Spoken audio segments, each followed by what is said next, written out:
Hello! Ito na naman tayo once again ang ating words and thought for today. Nako, grabe talaga. Grabe na talaga ang road rage, no?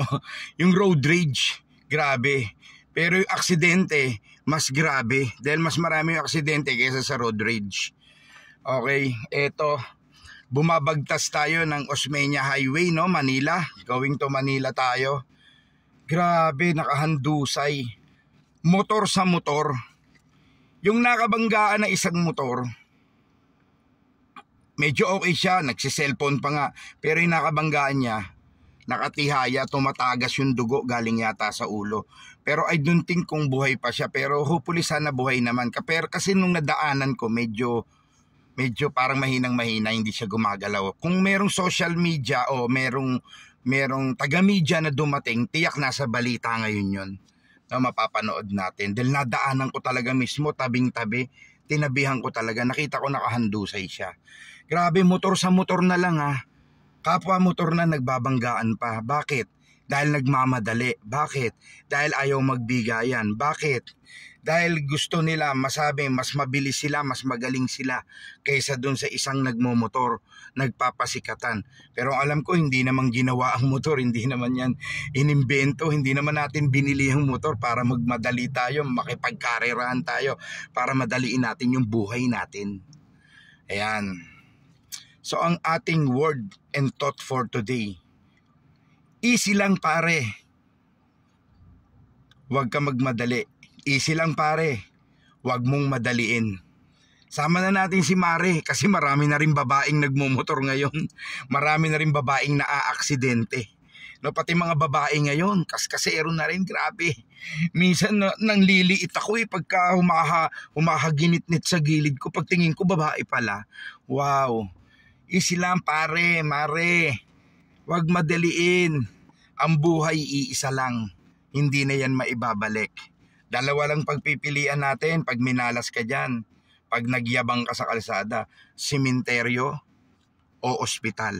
Ospital o sementeryo. Huwag natin madaliin. Parang mga pangarap yan. Parang mga dreams yan sa buhay, no? Ihalin tulad natin siya sa mga pangarap natin. Ang pangarap hindi minamadali. Tinatrabaho, pinagsisikapan, pinaghihirapan. Diba? Masarap yung nakataas ang kilay mo kung ano man ang meron ka. Hindi mo minadali, pinaghirapan mo. May kotse ka, may motor ka, may bahay ka, nakakapag-abroad ka, etc. etc.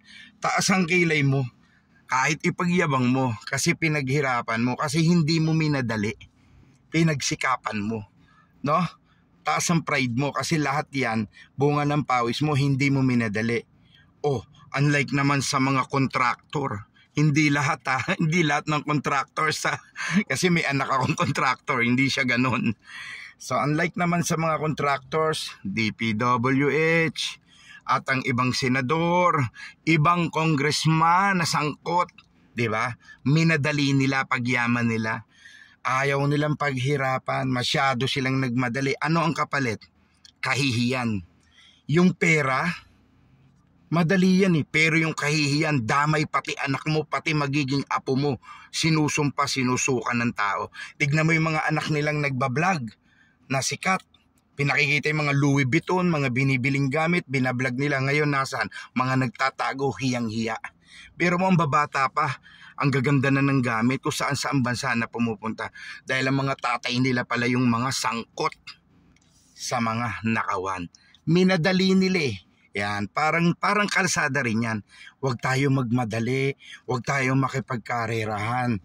Sabi nila, normal lang daw sa driver na aksidente o makasagasa. Sa loob daw ng 10 taon, pagka hindi ka nakabangga, hindi ka pa raw expert na driver. Pero mas maganda yata yung sa loob ng 10 taon, wala kang nabangga. Diba? Ang inyo pong lingkod, pinagyayabang ko na po Bagay, wala pang 10 taon. Mag-8 years na po akong driver. Pero so far so good. Tignan nyo ang sasakyan ko. Wala pang mga tama ang body parts. Hindi pa pinapalitan. Wala pang aksidente. Ang motorsiklo ko, wala pang pinapalitang flarings o mga bahagi ng katawan ng motor ko. Puro stocks yan. Bakit? dahil wala pang aksidente yan. Mas masarap yun, di ba? Ang sarap ang buhay. Ingat, ingat. Pag may nagyayabang, palagpasin mo. Baka natatain na. O baka gutom na gutom na. Alam nyo, yung kayabangan sa kalsada, walang idudulot yan na maganda. No? Mas maganda, magpaganda ka. Kung may igaganda ka. Meron ba? Tumuhan to? Wala nang pag-asa to. Pero cute yan. Kahit ganyan yan, ha? Ganyan na yan. Ayan, so sa mga kasama natin, mga kapwa nating motorista, mga riders, mga driver ng 4 wheels, sama na natin mga nagbibisikleta, minsan wala rin disiplina, hindi lahat ha. Mga nagbabike, meron kayong bike lane minsan nakikipagsiksikan din kayo sa gitna sa amin Ayan, so sa nangyari kanina doon sa Osmeña Highway, sana buhay pa siya, no? So yun nga, huwag tayong makipagyabangan sa kalsada. Huwag madaliin.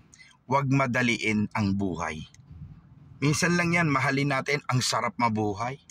Ang sarap na gagawa mo lahat ng gusto mo. Pero pag may tama ka na o wala ka na, wala na. Once again, you're certified turista. Ang lalaking walang pahinga, always on the go, always on the move.